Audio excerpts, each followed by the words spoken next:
आते हैं लोग जो कहा जाए कि जिन बेसहारा लोग दिख जाते हैं, उनको वो वहां लाते हैं और रखते हैं।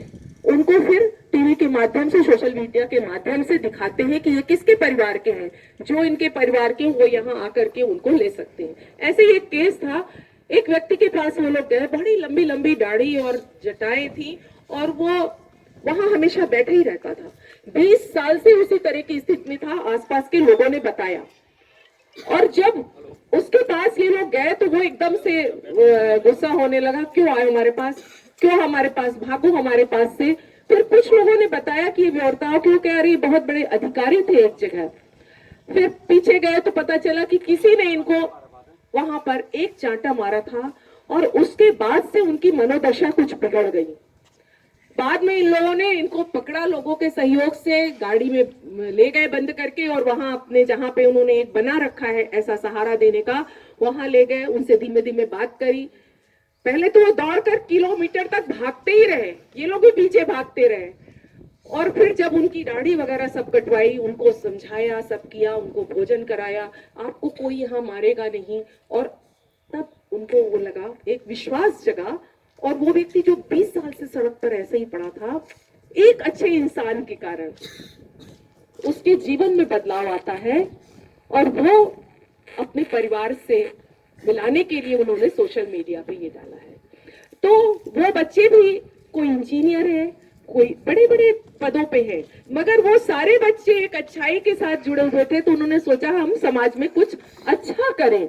तो सबने संगठित होकर के ये बनाया और सबने अपना अपना पैसा देकर के ये किया है, क्योंकि जिनको वो ले रहे हैं उनके पास तो कुछ नहीं है, तो अपने पैसों से समाज को इतनी अच्छी सेवा दे रहे हैं।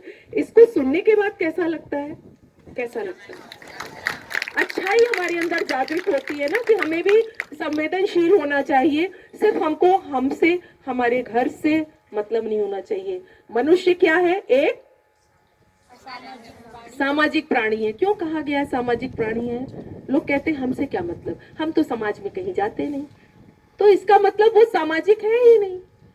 समाज का निर्माण मिलकर के होता है।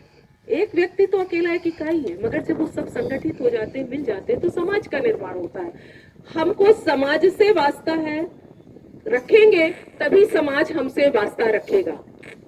हम किसी के दुख सुख में जाएंगे तो 4 लोग मेरे भी दुख सुख में खड़े रहेंगे।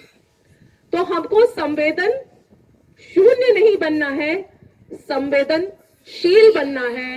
ये भी अच्छे इंसान की बहुत बड़ी पहचान है।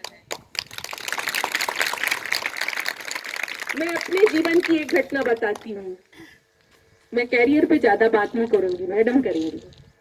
मैं तो आपको झकझोरने का प्रयास करूंगी। मैंने पहले भी मैडम से बोला था, मोटिवेशनल स्पीच मेरी रहेगी। हम छात्रावास में बनारस में रह रहे थे। उस समय हमारे कमरे में हम लोगों के झाड़ू पोछा लगाती थी एक महिला, वो विडो थी, उसका एक ही बच्चा था। एक दिन अचानक से 4 बजे रोटी हुई आई एक दिन कि मेरे बेटे का एक्सीडेंट हो गया है और उसको सीवियर ब्लीडिंग हुई, खून बहुत चला गया उसका, तुरंत खून की जरूरत थी। तो हमने, हमारी एक रूम पार्टनर थी, हमने उससे कहा चलो हम लोग दौड़ के चलते हैं। तो हम लोग दोनों दौड़ के गए हॉस्पिटल में और वहां अपना ब्लड ग्रुप चेक कराया, उससे मैच कर गया। और मैच करने के बाद एक बोतल हमने दिया, एक बोतल मेरी सहेली ने दिया। आप समझिए वो जो दुआएं उसके मुंह से हमको मिली, उन दुआओं का अनंत काल तक चलता है। वो हमेशा आकर के कहे दीदी आप लोगों ने जीवन दिया, मगर क्या जीवन देने वाले हम हैं? नहीं, जीवन देने वाला ऊपर वाला है। मगर उसने हमको दुआओं का भंडार मेरे भरना था, इसलिए उसने हमको माध्यम बनाया, कि हमको प्रेरणा दी कि हम जाकर के रक्तदान कर दें। तो प्रेरणा देने वाला भी ईश्वर है। सबसे वो अच्छे काम नहीं कराता है, जो अच्छा इंसान होता है उसी से अच्छे काम कराता है। इसलिए ईश्वर का साथ हमको कब मिलता है? जब हम अच्छाई के साथ रहते हैं। तो कौन कौन है जो ईश्वर का साथ अपने साथ चाहता है? हाथ उठाए।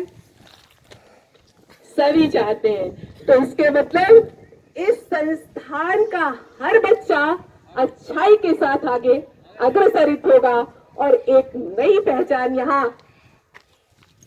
हमारे जैन मुनियों के द्वारा ये अतिशय क्षेत्र तो है ही है, उनकी तपोस्थली ही है, मगर इस तप स्थली के यहाँ पे पढ़ने वाला हर बच्चा भी उस तपोभूमि से सिंचित होकर के एक अच्छा इंसान बनेगा और समाज को अच्छाई देने वाला बनेगा। अब मैं आप लोगों से प्रश्न पूछना चाहती हूँ। अब सिर्फ इससे